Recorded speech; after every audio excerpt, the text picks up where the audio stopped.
Stephen, may I be the first to congratulate you on a truly marvellous career. Why have you decided to call it a day? Well, there's a few reasons really. Obviously you're aware of this time coming towards the end, and the body starts talking to you. You know, the pains and the aches get more regular. The way you feel out there on the pitch changes. Over the last couple of years I've felt myself slowing down a little bit, if you like, and I basically can't deliver what I used to be able to deliver, and that becomes a little bit frustrating as time goes on. And also, you know, I've listened to people over the years, and important people in the game who I trust and have a lot of respect for have said to me, you know, always go with a tiny bit left. Never overstay your welcome and play on too long where it becomes embarrassing. So I can feel that's not too far away, so now's the right time. Was there a moment? Not one moment. I think it was more a period. I think my last 3-4 months at the Galaxy, I was getting too many injuries. I didn't really feel as sharp as I used to.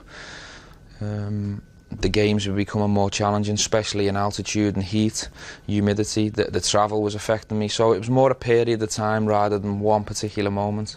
In saying that, I've had a few moments in the last 6 months where I've thought I didn't play well today, or that guy got the better of me, and I don't like saying that to myself, so now's the right time. Will you miss it? 100%. I'm the type of person that loves playing football. I love the game. I love training on a daily basis. I love competing, and I've absolutely loved the journey through the highs and lows over the years. I've loved every minute of it, so I'm going to miss it immensely. Describe your emotions about having to retire, because I mean it comes to us all in football. Describe how it feels to you. I think very mixed at the moment. I'm a tad sad because I'm not going to be out there on the pitch. I'm not going to be in the dressing room with the boys with all the banter and going out to compete anymore. I'm not going to play in front of them huge crowds and have them incredible moments, the highs that, you know, are beautiful as a footballer. So a bit mixed, but at the same time I'm proud and I'm happy. I've achieved many things that I never thought I'd get near.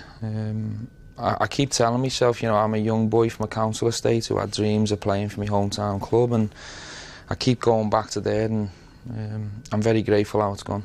You mentioned there your highs, great moments. The best of those moments for you?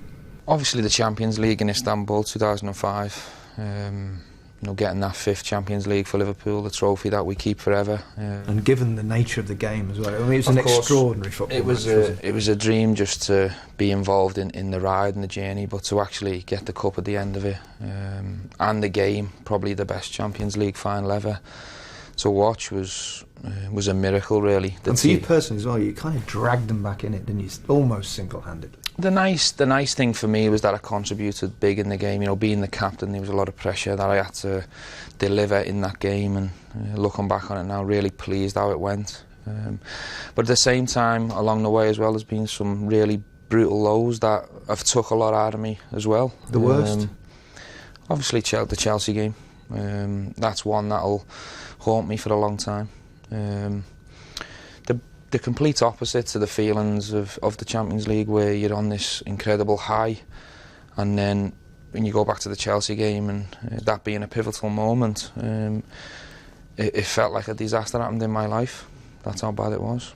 One of the few players, of course, to play over 100 games for your country. The highs for England? Every time you put the shirt on, you know, representing it, you're asked many times by a lot of children and people out there what's it like to play for England, and until you actually put that shirt on for the first time and then do it on a regular basis, it's difficult to describe.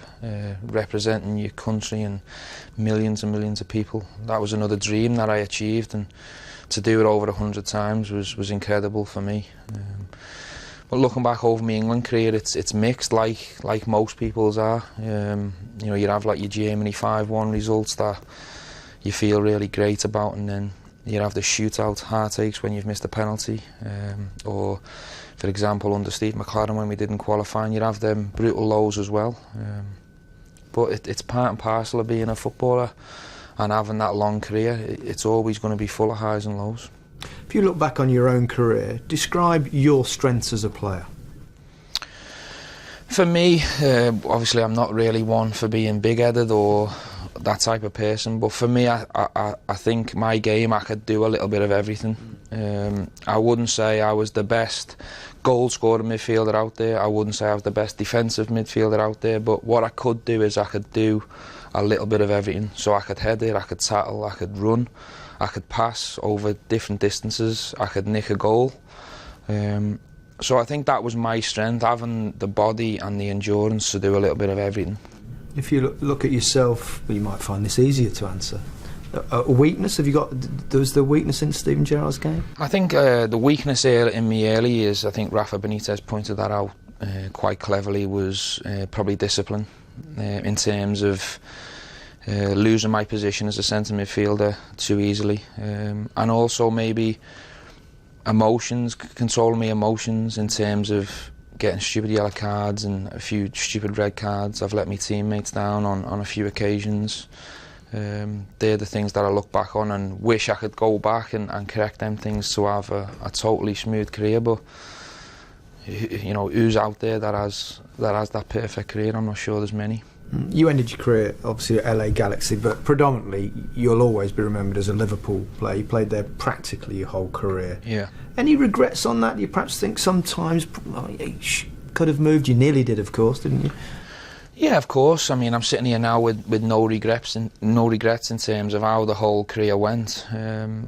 But you know, I get quite a bit of stick along the way about not winning the Premier League, for example.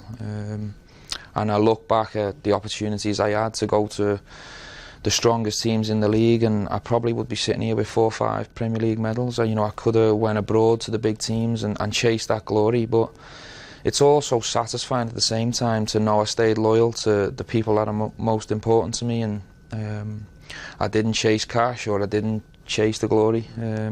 Of course, I'm sitting here with that one big regret that I didn't win the Premier League, but at the same time I'm very satisfied with my own loyalty. What does Liverpool Football Club mean to you? The world. You know, I started supporting the club at a very young age. A lot of my family are Reds. The way the club shaped me and treated me from a young age and turned me into a decent human being and a good footballer, I've got, you know, a lot to thank them for. You feel you're going to go into coaching perhaps rather than perhaps the television business, for example? Well, I think I'd like to do a bit of both. I think obviously now I'm really excited to get back to work with BT and cover the Champions League and the Premier League. That's something that I've been looking forward to doing once I return. But in the future I definitely have dreams and aspirations of having a go with the management or assisting the manager and being back involved in the dressing room. But you know, I've got many years to do that. The important thing for me now is to concentrate on BT and in my spare time around that to try and gain some experience. If you looking ahead into management, you've played with under many managers. Who would be the most influential, do you think, taking it into your managerial career possibly? I think it'd be a bit disrespectful to pick one. I'd like to take a little bit from them all, if you like, good and bad. Good and bad, because I think you can learn a lot from some managers where you've had a few disagreements or how they've handled certain situations where you feel like you'd do it different. Rafa Benitez was certainly the best coach tactically that I worked under, but I think you have to do it your way, the way you see the game, and then basically use your experience as a player and the people that you learnt off to sort of put that around your own way of doing it. Best player you played with? Luis Suarez. Yeah. By a mile, yeah. Really, that clear? Phenomenal. Yeah. Looking ahead now, you're talking about that, you're going to go into... Are you going to be back living here, presumably, moving straight back? I'm going to be back with my family, based in Liverpool. It's frustrating playing right at the end of your career when you can't quite do it anymore, isn't it? Very. Yeah. Was it hard, though, making the final decision to actually end it? Yeah, because, as I say, I'd love to have a few games in the future to play in. I am going to miss it. It's not as if I'm out on my knees and I can't move anymore.